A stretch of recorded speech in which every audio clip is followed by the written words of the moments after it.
entreprises mangent cet argent et ne veulent pas lorsqu'on essaie de revendiquer ce qui doit nous revenir de droit.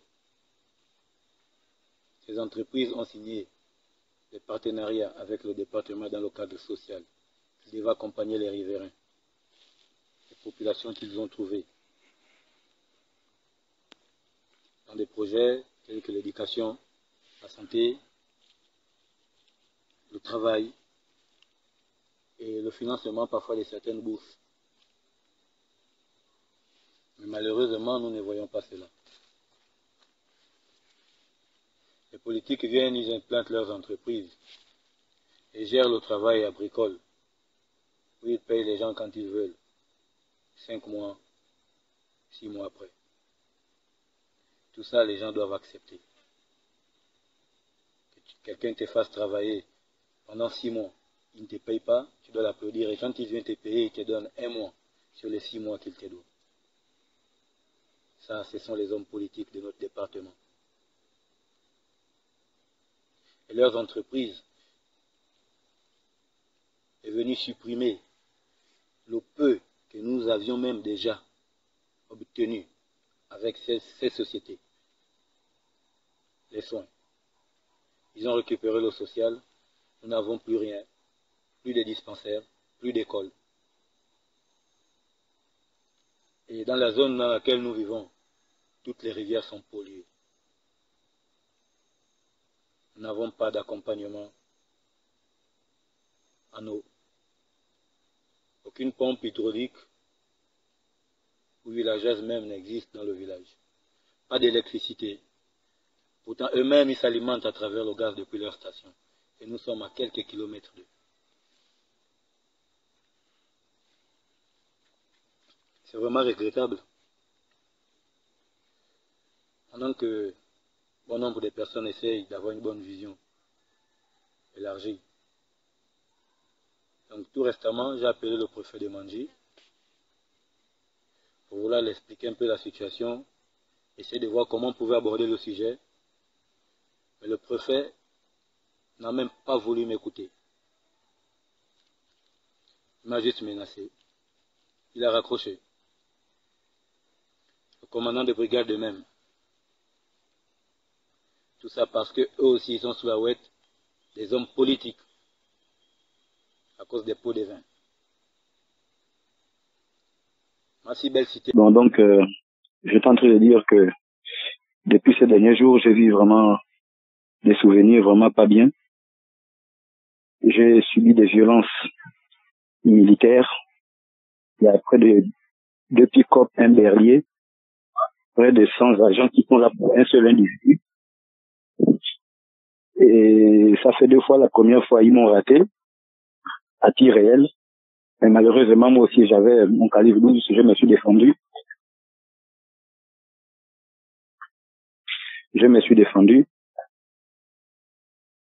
Et la deuxième tentative encore, depuis que je suis en cabale, ils m'ont trouvé en forêt. Et quand ils sont arrivés, 3 tireurs se sont mis à tirer, mais Dieu est grand, les ancêtres se sont interposés. Les 3 tireurs, aucun d'eux m'a touché. Mais par contre, j'ai eu une confrontation avec l'un des agents qui est venu me trouver puisque j'étais assoupi. J'étais fatigué, il m'a pointé l'arme sur la poitrine.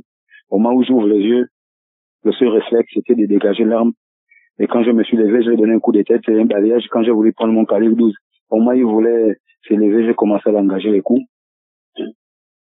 Et au sortir de là, les mêmes agents ont brûlé ma maison. Les gendarmes, les gens qui connaissent le droit, brûlaient la maison, pourtant c'est un crime. Ils m'ont brûlé ma maison avec tous mes effets. En ce moment actuellement, je n'ai aucune pièce d'identité, je n'ai même plus un habit excepté ce qui est avec moi sur le corps. Toute ma maison est en cendres. Une partie de mes arbres fruitiers brûlés. Tout ce que j'avais autour de ma maison comme récipient, des tubis, tout est brûlé. Et l'arme est avec eux. Et tout ce temps, je suis toujours un peu en cabale.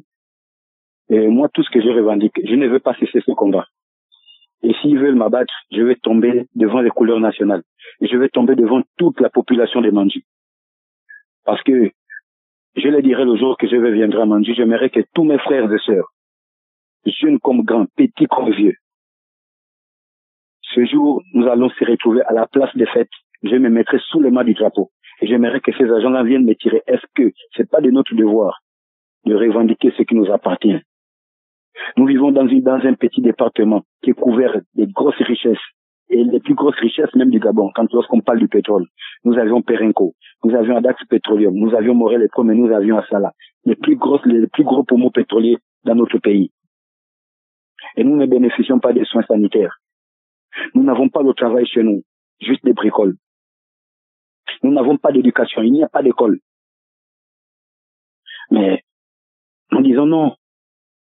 Il est temps que nous nous levons et qu'on revendique nos droits. S'ils ne veulent pas nous donner ce qui nous appartient en prenant nos richesses, qu'ils dégagent avec leurs entreprises. Et maintenant qu'ils ont brûlé ma maison, s'ils ne remboursent pas ma maison, je crois bien qu'après que je me présente, ils ne m'arrêtent pas et qu'ils ne me tuent pas. La guerre continue. Parce que je crois que je vais incendier une station pétrolière à la place de ma maison. Advienne que pourra. Déjà avec tous les ordres qu'ils ont reçus de ma bâche à vue, pourtant, le devoir des agents, c'est de venir m'interpeller, me demander pourquoi je manifeste. Et si je suis arrivé à prendre des otages, c'est pas de mon propre vouloir, c'est le vouloir des autorités d'abord en place. J'ai appelé le préfet de Mandji. Le préfet de Mandji n'a même pas voulu m'écouter parce que pour lui, quoi, c'est Dieu. Il est préfet, c'est une nomination, c'est un humain d'abord avant comme tout autre. S'il y a des soucis dans un village, qu'on l'appelle, il doit écouter. J'ai aussi appelé. Il n'a même pas pris un peu la peine de m'écouter. Tout pour lui, c'est la violence de la gendarmerie.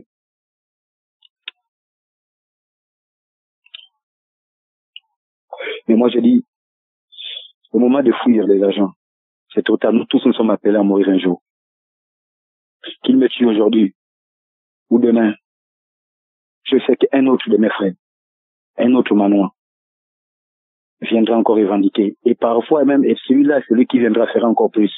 Déjà, la preuve est là, nous avions deux morts, un à Fouanou, un à Ivanga. À cause de quoi le même pétrole revendiquait le droit au travail.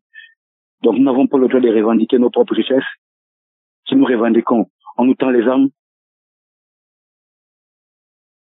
alors qu'on nous tue.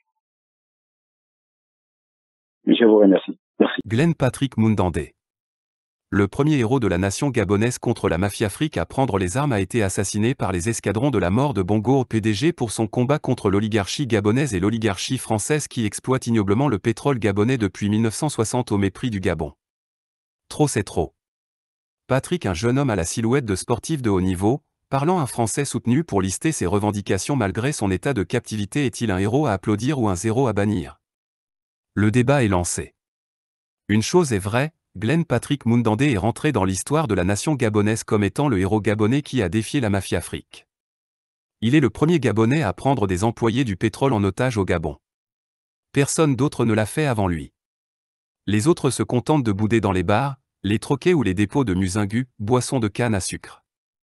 Saisir les autorités locales par écrit est une démarche quasi inconnue sinon anecdotique. Gabon Review avait publié un article, samedi, attestant que Glenn Mundandé, un homme de 34 ans ayant pris en otage des personnes entre mardi et jeudi dernier dans la zone pétrolière de Koukal, département de Mandjindoulou, avait été neutralisé et que, grièvement blessé, il avait été évacué vers une structure hospitalière de la ville de Mouila. Les dernières informations sur l'affaire sont formelles, le jeune homme est décédé, certainement au cours de l'assaut ayant été donné par la gendarmerie pour le neutraliser. De nouveaux éléments ont émergé concernant Glenn Patrick Mundandé, l'homme de 34 ans qui avait pris des otages dans la zone pétrolière de Koukal la semaine dernière. Alors qu'il avait été initialement affirmé que M. Mundandé avait été grièvement blessé lors de l'assaut des forces de l'ordre et évacué vers l'hôpital de Mouila, il s'avère en réalité qu'il aurait été assassiné froidement et lâchement par les escadrons de la mort envoyés au cours de l'opération. Selon le témoignage de sa sœur Inès Flora VM, jointe au téléphone, la famille est restée sans nouvelles pendant plusieurs heures, les autorités refusant de fournir des informations claires. Inès Flora VM assure que pendant que toutes les opérations de recherche de son frère étaient menées, la famille du preneur d'otages est restée en veille devant le poste de gendarmerie de Mandji, jusqu'à 3 heures du matin, et que, tard dans la nuit, un convoi de la gendarmerie est passé à toute vitesse. Seul le dernier camion berlier s'est arrêté pour déposer les gendarmes affectés au poste de Mandji.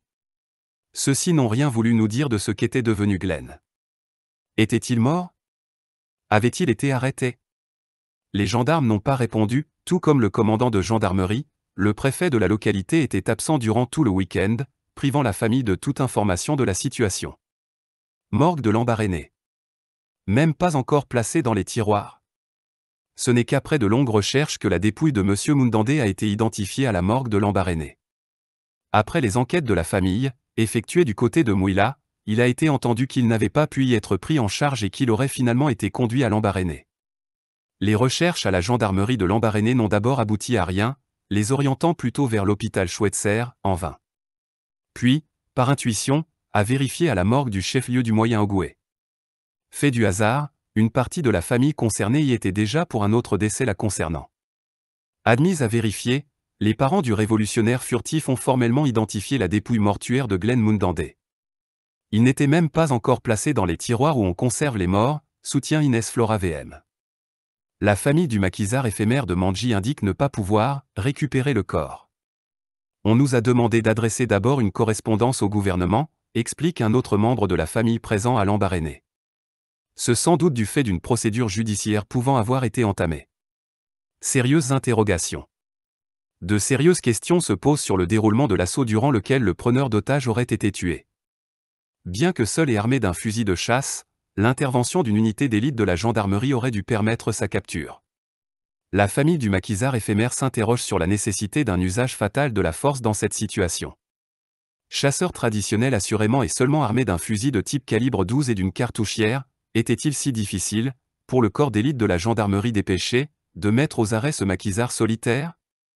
Même si un gendarme aurait été blessé au cours de l'opération, ce rural méritait-il le feu de supposés spécialistes aimant à faire des exhibitions de sauvetage de prise d'otages lors des défilés militaires, notamment à Libreville? Par ailleurs, les revendications du preneur d'otages étaient-elles de lubies de forcenés? Ne traduisent-elles pas la réalité dénoncée, depuis des années, aussi bien par les habitants de ces zones pétrolières que par des membres de la société civile? Une enquête approfondie paraît nécessaire pour faire toute la lumière sur ce drame. Il reste que le jeune homme, qui assurait agir de son propre chef pour le bien-être de sa communauté, est finalement mort et qu'un corps d'élite, entraîné, aurait pu faire autrement. Gabonaises, Gabonais, mes chers compatriotes, c'est le cœur meurtri que je m'adresse à vous ce dimanche 23 juillet 2023. J'ai passé toute ma matinée à l'église Saint-Michel de Kembo, où j'ai prié pour le repos de l'âme de notre frère, de notre fils, Glenn Patrick Moundendé. Glenn Patrick Moundendé est un vaillant Gabonais, je devrais dire, un héros de ce pays.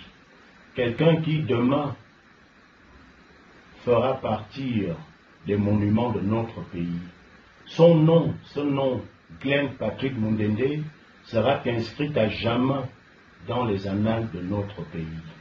Il a laissé sa vie pour nous tous, pour nos peuples du Gabon, simplement parce qu'il a revendiqué les meilleures conditions de vie pour ses populations, pour le peuple gabonais.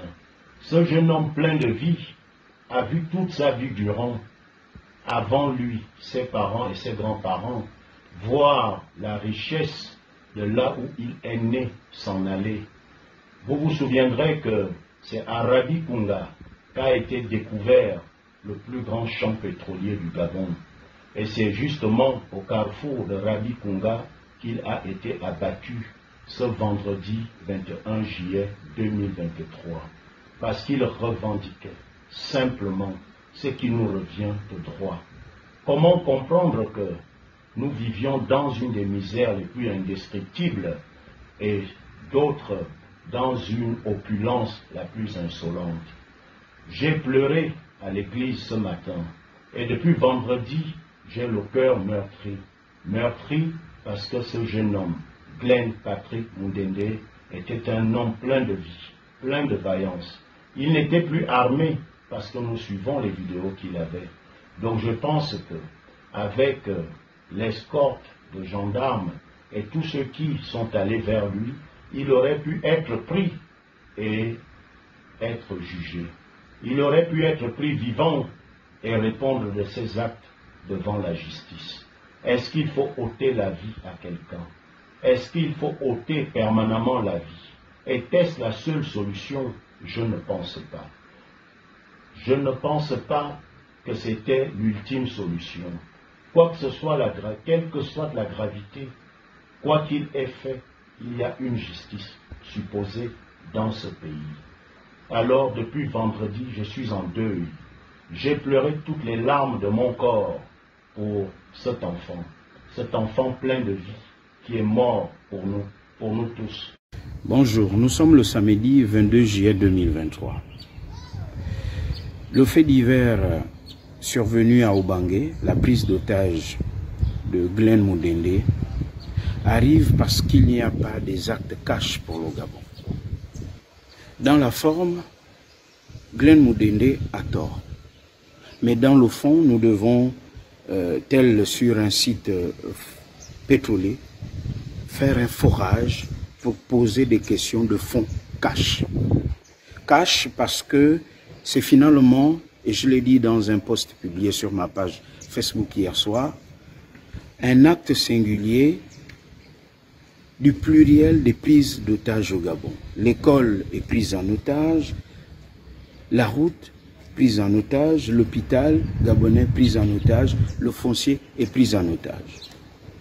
Les recettes pétrolières et les immenses richesses du Gabon sont prises en otage par une minorité de Gabonais. Ne faisons pas dans la langue de bois, nous les connaissons tous et ils sont connus de tous les Gabonais. Glenn Mudende, c'est ce ras-le-bol. Mais il y a urgence que ceux qui gèrent le Gabon ou qui nourrissent l'ambition de gérer le Gabon, de prendre ce problème au sérieux. Glenn Mudende est-il mort ou vivant? Les rumeurs les plus folles circulent au sujet de sa mort au carrefour Rabi. Et là aussi, en fact-checkant les informations pour chercher à comprendre, nous constatons que les médias publics, les médias officiels sont barricadés. Les médias sont aussi pris en otage parce qu'on ne peut pas comprendre qu'il y a une prise d'otage à Obangé. Les autorités administratives et politiques de Langounié, parce que Mandji est dans la province de Langounié, je le précise pour ceux qui connaissent le Gabon simplement par sa cartographie. Parce qu'il y a là aussi, j'ouvre une parenthèse, ceux qui sont aux instances décisionnelles, les nouveaux gestionnaires du Gabon, parce que cela change au gré des saisons et des gouvernements, peut-être découvrent le Gabon avec le cas de Glenn Mudende, ou plus ou moins le cas Mandji. Mandji est un mal récurrent. Ceux qui, comme moi, parcourent le Gabon, sont au contact de Gabonais, savent quel est le malaise de Mandji, déjà depuis plusieurs décennies. Glenn Mudende est une interrogation, désormais ancrée dans notre conscience. Notre hypocrisie, notre couardise, oui, des hommes politiques gabonais. Ce débat concernant Glenn Mudende, le débat qu'il a suscité, doit être posé tout au long de cette campagne électorale. Sinon, et je m'adresse à ceux qui disent s'opposer au pouvoir, à ceux qui gèrent le pays, sinon, taisez-vous. Taisez-vous pour cette complicité.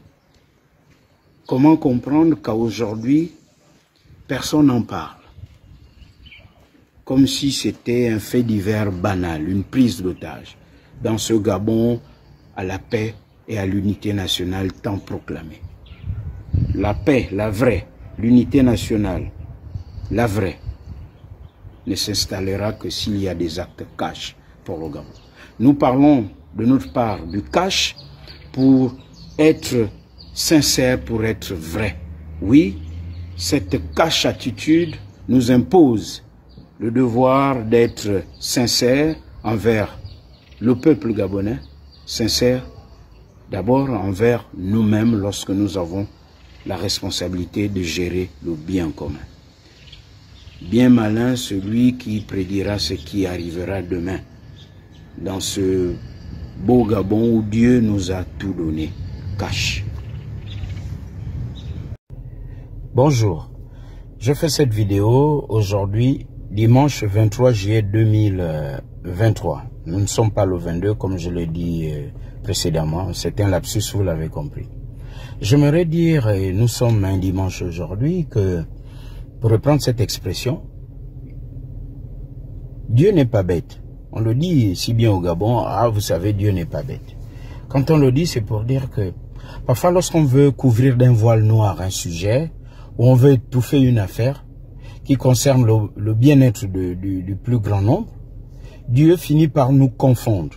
C'est-à-dire, on dit, la providence va créer, nous sommes des Bantous, hein, on croit aussi à l'esprit de la forêt, moi je crois, elle existe.